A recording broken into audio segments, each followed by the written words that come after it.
Hey everyone, welcome back to the Eka Center, where we celebrate the legends of automotive world in a miniature scales. So today we got a true collector's gem, the Hot Wheels Premium Collector Set, what we call as the 90s Le Mans Holy Trinity.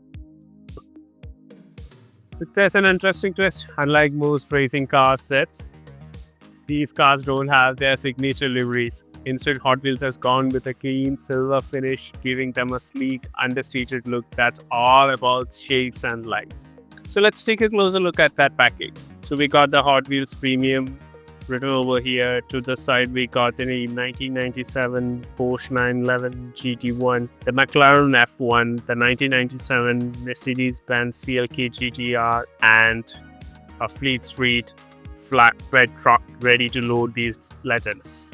And coming to the side, again, we just have the Hot Wheels Premium written over here. So, and towards the back, we have the images of all the cars and the truck here. So we got the CLK, the Porsche 911, and the McLaren F1, and the Fleet Street flatbed truck. So coming to the side, again, we just have the Hot Wheels Premium logo out here. Yeah, so we have our legends. So yeah, looking from this angle, you can see all the cars. The design sets a mood perfectly. These iconic cars are displayed not on a racetrack, but as if they are parked in a high-end garage. The backdrop is dark and kind of like a garage thing. And there's even a flatbed, and that flatbed truck included there, which gives that impression, these bees are ready to be transported to the next big race. Wow, nice. So let's open up and see.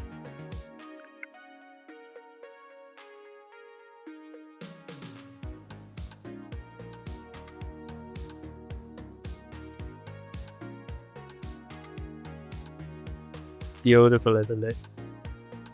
The garage diorama setup is nice. It got that light, and even if you look through those gates, you can see that lights coming in. So if I simply place it here, this is like you have that background, white background over there, and which gives like an impression where those gates have little bit gaps in there, and that white light is coming up from there.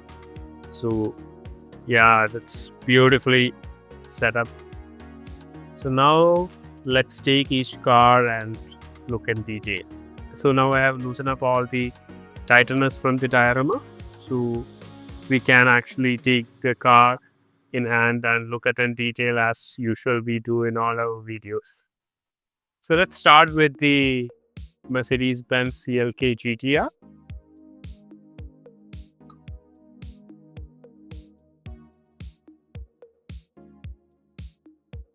So here we have our CLK GTR, which dominated the 1997 FIA GT Championship, winning 6 out of 11 races with Brent Schneider and Klaus Ludwig behind the wheels.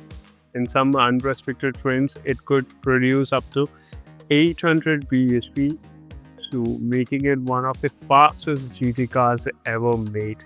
So yeah, we have that gem with us, and holding this on hand, I must say that this is such a heavy casting from Hot Wheels.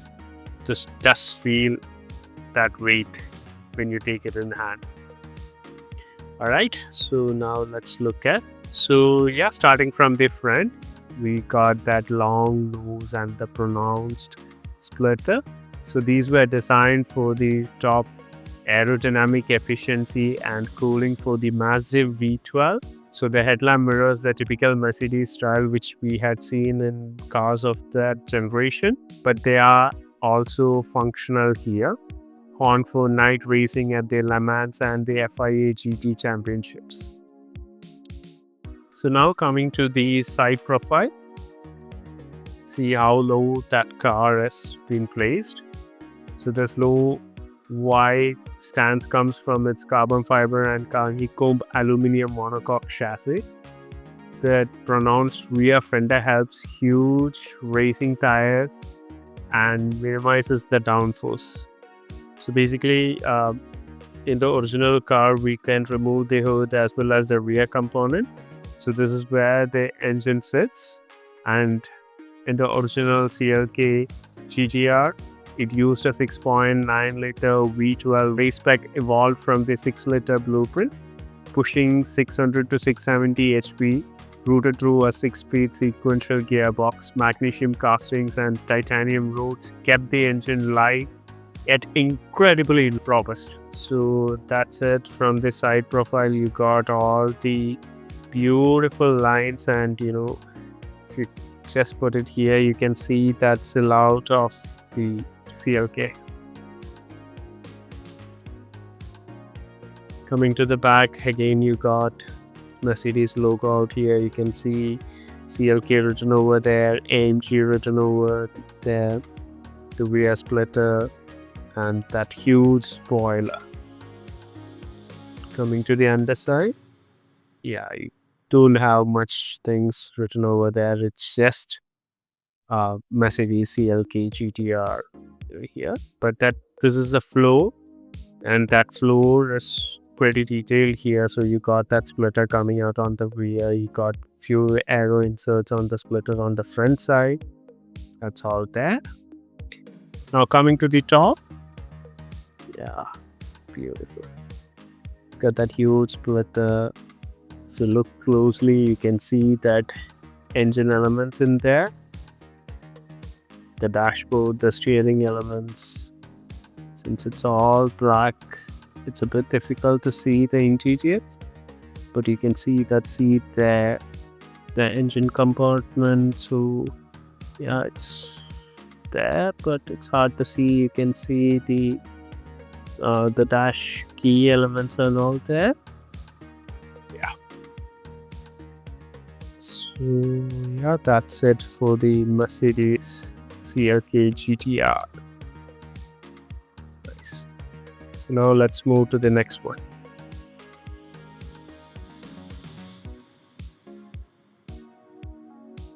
And it's a heavy casting from Hot Wheels.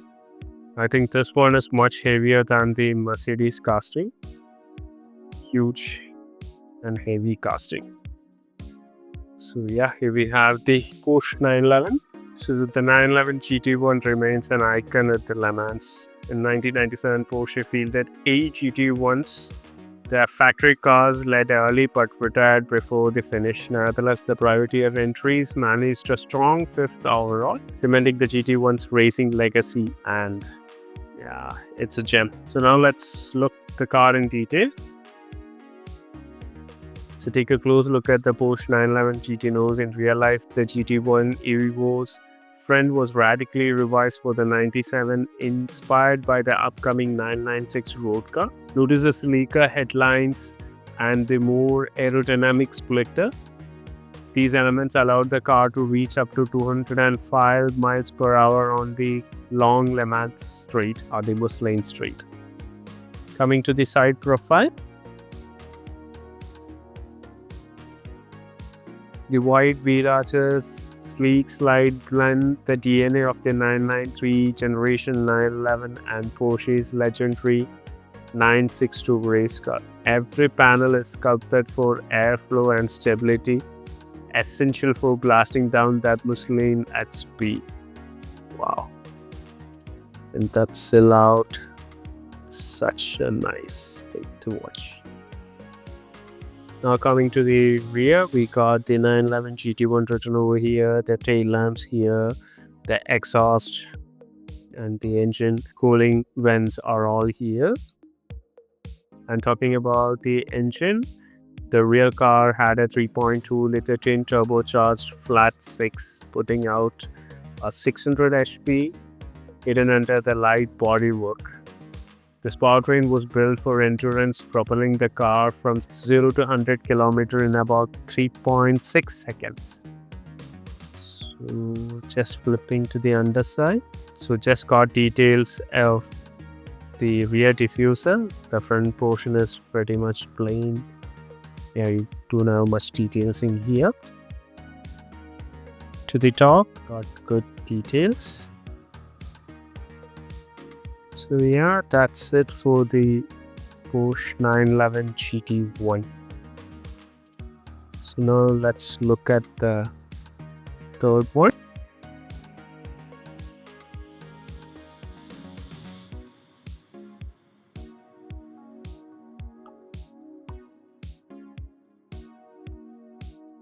So up next, we have the McLaren F1.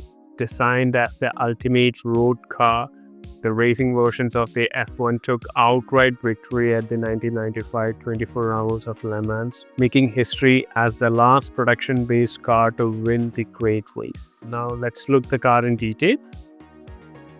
So this is one of the common casting from Hot Wheels, but this one got good details in it. A front F1 sports a wide wheel arches and extra cooling lowers, just like the car that shattered speed records. It's all carbon fiber here, the first road car with a full carbon monocoque. The headlight placement and the gentle nose taper improve both visibility and aerodynamics for this car. And if you look at here, you've got details of that headlamps, the blinkers, you have the McLaren written over here. So this is a 3-seat layout with the driver sitting front and center, which gives unmatched visibility and control on the road.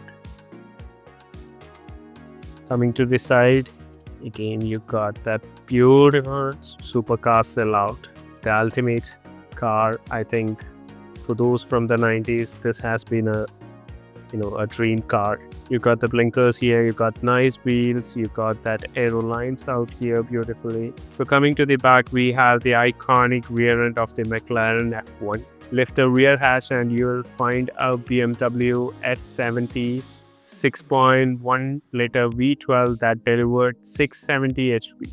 The actual engine bay was lined with gold for heat shielding, helping the F1 become the fastest production car to hit a top speed of 240.1 miles per hour in 1998. So you have that iconic rear end of the F1 beautifully captured in this casting. To the underside, yeah, it's all plain, you don't have nothing much here. And to the top, yeah, that iconic lines of the F1. Beautiful. So yeah, that's it for the F1. Now let's look at the flatbed.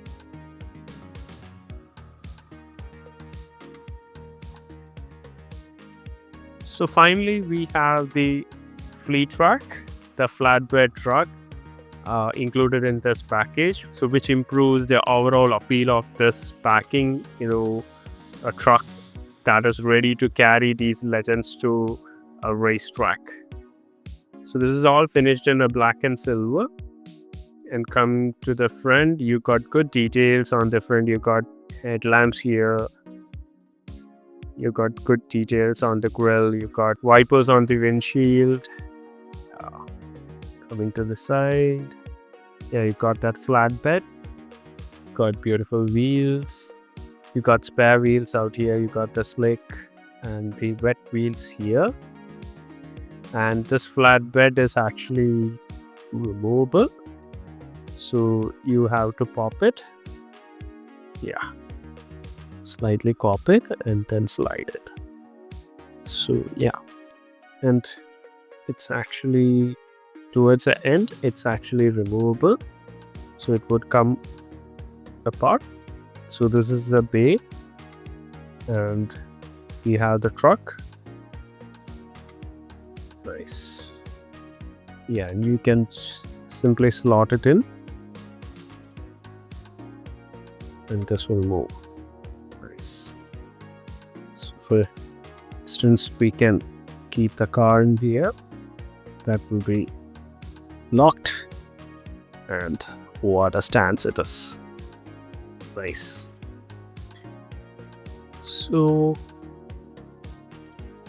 yeah, that's it for the Holy Trinity diorama we had, looking at how these three legends are set up, parked in their garage, awaiting action with a serious looking Fleet Street flatbed truck ready for transport.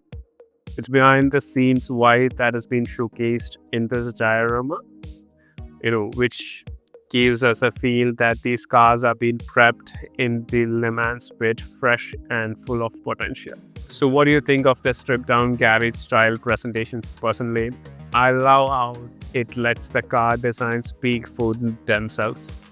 Nostalgia hits differently when you see this car out of their race liveries, almost like a behind the scene moment before the action starts. Drop a comment below, tell me which of the Holy Trinity is your favorite and whether you prefer these clean looks or the full racing graphics. So let's get a chat going. And if you had enjoyed this video, make sure to hit the like button. And if you are not subscribed, subscribe to it and share it with your friends. So we have a plenty more collector sets and diecast adventures coming your way. Thanks for watching. As always, happy collecting and keep chasing those diecast legends. Bye bye. See you in another video.